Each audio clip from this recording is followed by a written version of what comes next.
Shalom Bapak Ibu Jemaat yang dikasihi dan mengasihi Tuhan. Kita bersyukur hari ini kita boleh diberkati Tuhan. Mari saya mengajak kita untuk kita boleh datang kepada Tuhan. Tuhan, kami datang kepadamu, kami mengucap syukur untuk kasih setiamu di dalam hidup kami.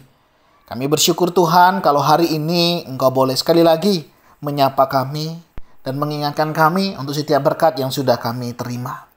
Sebentar ya Tuhan, kami mau membaca dan merenungkan firman-Mu. Kiranya Engkau menolong dan memampukan kami untuk kami boleh mengerti apa yang menjadi kehendak-Mu di dalam hidup kami. Kami berdoa ya Tuhan di dalam nama Tuhan Yesus Kristus. Haleluya. Amin.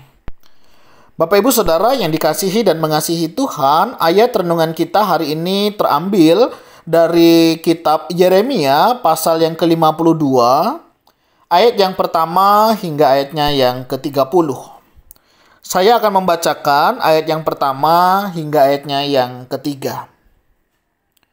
Zedekia berumur 21 tahun pada waktu ia menjadi raja, dan 11 tahun lamanya ia memerintah di Yerusalem. Nama ibunya ialah Hamutal binti Yeremia dari Libna. Ia melakukan apa yang jahat di mata Tuhan, tepat seperti yang telah dilakukan Yoyakim. Sebab oleh karena murka Tuhanlah hal itu terjadi terhadap Yerusalem dan Yehuda, yakni bahwa ia sampai membuang mereka dari hadapannya. Zedekia memberontak terhadap Raja Babel. Amin. Demikianlah firman Tuhan. Berbahagialah setiap kita yang membaca, mendengarkan, dan merenungkan serta memeliharanya di dalam kehidupan kita. Bapak Ibu Saudara-saudari yang dikasihi dan mengasihi Tuhan, mungkin Bapak Ibu, Saudara-saudari pernah mendengar istilah menyelesaikan masalah tanpa masalah. Ya, benar Bapak Ibu ya, bahwa selesaikanlah masalah tanpa masalah. Mungkin kalimat ini tepat untuk menggambarkan akan situasi kehidupan di dalam hidup kita. Seringkali ketika kita punya masalah, begitu ya, ada beberapa orang lari dari masalah itu, meninggalkan masalah itu, tidak menghadapinya. Padahal masalah terkadang ya Tuhan izinkan untuk sekali lagi membentuk karakter kita, membentuk kehidupan kita. Sehingga kalau hari ini Bapak Ibu Saudara ya kita bisa ada sebagaimana kita ada hari ini, saya percaya. Karena Tuhan membentuk kita melalui setiap permasalahan yang Dia izinkan terjadi di dalam hidup kita. Masalah tidak selalu negatif.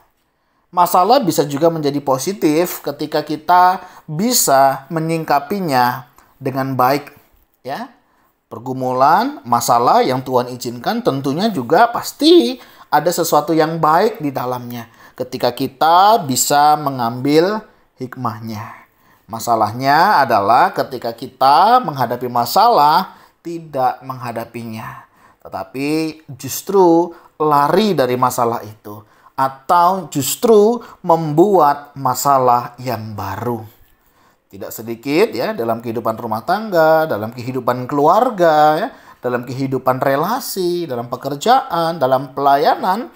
Hal ini juga sangat mungkin terjadi ketika kita menghadapi masalah. Pertanyaannya saudara, ketika saudara menghadapi masalah hari ini, apa yang kita lakukan? Kita hadapi atau kita lari? Kita selesaikan tanpa masalah atau justru penyelesaian kita penuh dengan masalah?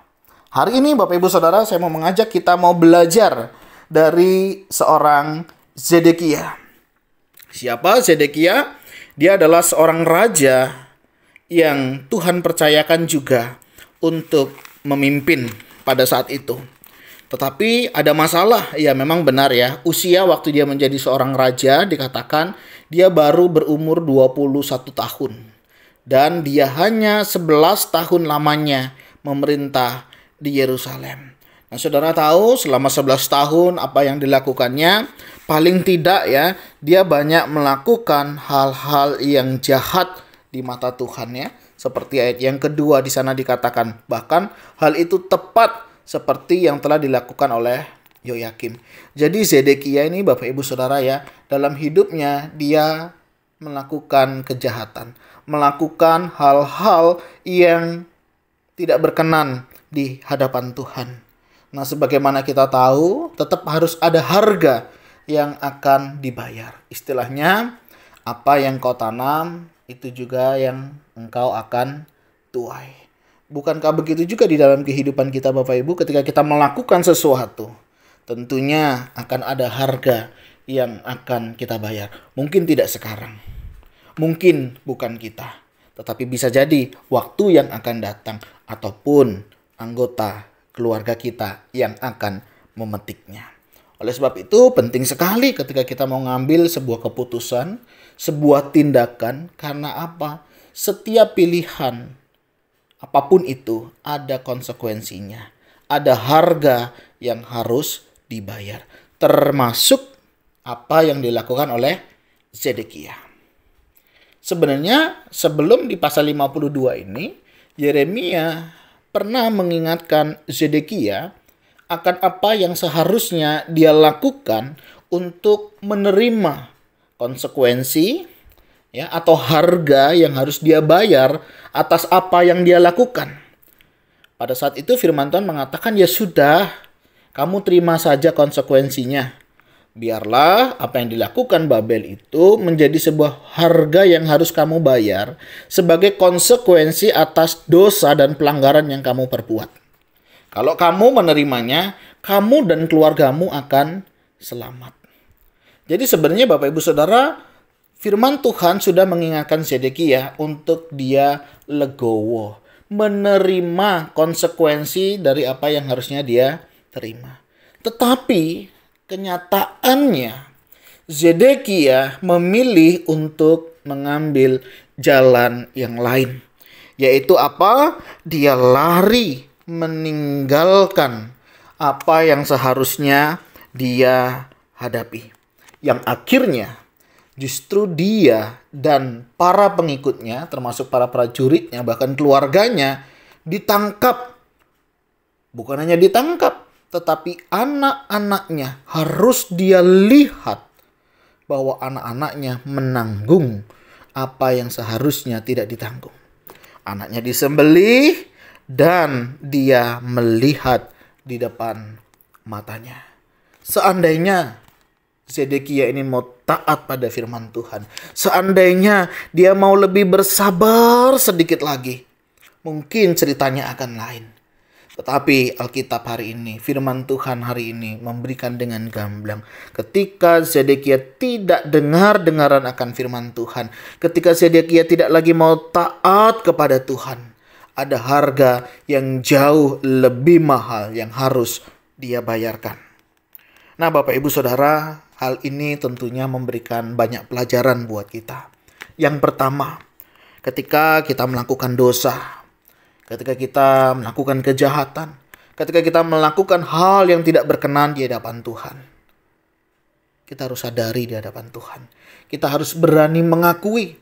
1 Yohanes 1 ayat 9 mengingatkan kita, jika kita mengaku dosa kita, Ia adalah kasih dan adil, Dia akan mengampuni saudara dosa-dosa kita. Ketika kita berdosa, ketika kita gagal dalam melakukan firman Tuhan katakan, akuilah dan aku akan mengampuni kamu. Bukan justru lari, saudara. Kemana sih kita dapat lari? Tidak ada ruang, tidak ada waktu di mana Tuhan tidak ada di sana, saudara, untuk menjumpai kita. Oleh sebab itu, saudara, ketika kita jatuh di dalam dosa, datang pada Tuhan. Lari bukan solusi. Karena Zedekia lari justru dia ditangkap. Bahkan anaknya disembelih di depan matanya. Rumah Tuhan, rumah raja, dan segala rumah di Yerusalem dibakar. Gara-gara apa? Zedekia lari meninggalkan apa yang seharusnya dia jalani. Perkakas rumah Tuhan diangkut ke Babel. Para imam, pelayan rumah Tuhan, para prajurit rakyat negeri diangkut ke Babel. Saudara, hal ini mengingatkan kita. Jangan hanya gara-gara dosa kita. Jangan hanya gara-gara kenakalan kita. Jangan hanya gara-gara ketidaktaatan kita. Orang-orang yang kita kasihi, entah itu pasangan kita, entah itu orang tua kita, entah itu anak-anak kita, ataupun orang-orang di sekitar kita yang harus menanggung daripada ketidaktaatan kita kepada Tuhan. Jangan biarkan orang lain menanggung konsekuensi yang seharusnya kita yang mengalaminya. Nah saudara, firman Tuhan hari ini mengingatkan kita, jangan pernah lari dari yang namanya konsekuensi saudara. Hadapi. Percayalah ada Tuhan yang menopang kita. Dan saya percaya Tuhan jauh lebih senang ketika kita menghadapinya. Dan bukan lari daripada konsekuensi yang harus kita ambil. Pelajaran yang selanjutnya, mari ketika Tuhan mengingatkan kita, terima dengan legowo. Terima itu sebagai konsekuensi. Terima itu sebagai harga yang memang harus kita bayar. Dan kiranya hal ini boleh menolong kita. Memang tidak mudah, tetapi bukan berarti kita tidak bisa menjalaninya. Percayalah saudara, Tuhan yang akan memampukan kita dan kita akan diberikan kekuatan. Kalau ada di antara kita hari ini sedang menghadapi masalah, sedang menghadapi pergumulan, apapun itu saudara, mungkin karena konsekuensi memang pilihan-pilihan kita, hadapi saudara. Jangan lari, apalagi meninggalkan Tuhan. Mari datang kepada Tuhan. Ada pengampunan yang Tuhan berikan. Mari kita berserah kepada Tuhan dan percayakan hidup kita kepadanya. Tuhan, terima kasih. Ketika Engkau masih mengingatkan kami percaya karena Engkau mengasihi kami. Kalau ada di antara kami yang hari ini menghadapi pergumulan dan berencana lari daripada tanggung jawab kami, Tuhan, ingatkan kami kembali. Tolong kami ya Tuhan, biarlah kami boleh sungguh mengalami pemulihan yang daripada Tuhan. Kami sadar kami gagal. Tolong kami bisa melewati semuanya ini dan kami boleh melihat bagaimana pertolongan Tuhan nyata dalam hidup kami.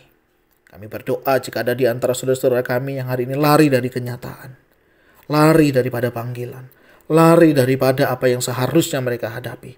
Kami mau berdoa, biarlah mereka disadarkan kembali dan mereka berani mengakuinya dan melakukan apa yang menjadi bagian mereka dan menerima konsekuensinya di dalam Engkau. Terima kasih ya Tuhan, ini doa seru kami, mohon Engkau memberkati kami. Dalam nama Tuhan Yesus Kristus kami berdoa. Amin. Demikianlah renungan kita, kiranya ini boleh menjadi berkat dan nama Tuhan dimuliakan. Shalom.